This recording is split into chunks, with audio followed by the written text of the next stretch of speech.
Welcome to Manimekalai diaries. இப்போ நம்ம என்ன பார்க்க போகிறோம்னா இப்பி நூடுல்ஸ் எப்படி செய்யலான்னு பார்ப்போம். நம்ம வீட்டு ஸ்டைலில் எப்படி செய்யலான்னு பார்ப்போம். ஃபஸ்ட்டு நம்ம கொதிக்க வச்ச வெந்நீரில் அந்த நூடுல்ஸை அரை வேக்கில் வேக வச்சு எடுத்துக்கலாம். அதுக்கப்புறம் கடாயில் கல்லெண்ணெய் விட்டு ஒரு 2 பெரிய வெங்காயம் கட் பண்ணி வச்சுருக்கோம். அதையும் ஆட் பண்ணி நல்லா ஒரு 5 மினிட்ஸ் ரோஸ்ட் பண்ணிடலாம்.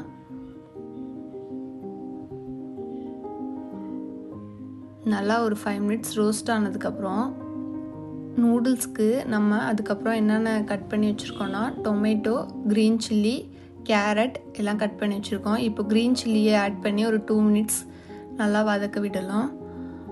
அதுக்கப்புறம் நம்ம கட் பண்ணி வச்சுருக்க டொமேட்டோ அண்டு கேரட்டையும் ஆட் பண்ணிடலாம். இதிலே ஆட் பண்ணதுக்கப்புறம் ஒரு 5 மினிட்ஸ் நல்லா வதங்கட்டும். எல்லாம் நம்ம கொஞ்சம் உங்களுக்கு வேணும்னா கருவேப்பிலை சேர்த்துக்கோங்க, இல்லைன்னா சேர்த்துக்க வேணாம்.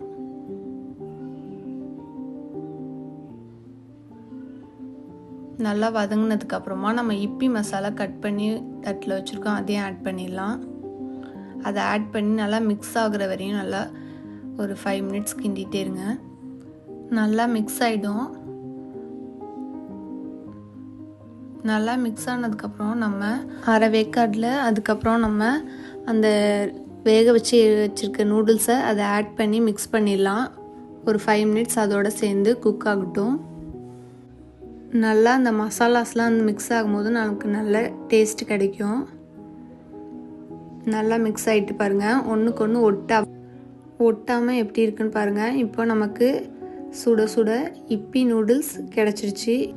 நீங்களும் உங்கள் வீட்டில் ட்ரை பண்ணி பார்த்துட்டு எப்படி இருக்குன்னு கமெண்ட் பண்ணுங்கள்.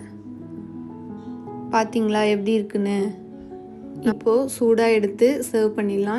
இந்த வீடியோ பிடிச்சிருந்துச்சுன்னா லைக் பண்ணுங்கள், ஷேர் பண்ணுங்கள், சப்ஸ்கிரைப் பண்ணுங்கள். நெக்ஸ்ட் வீடியோவில் பார்ப்போம். பாய்.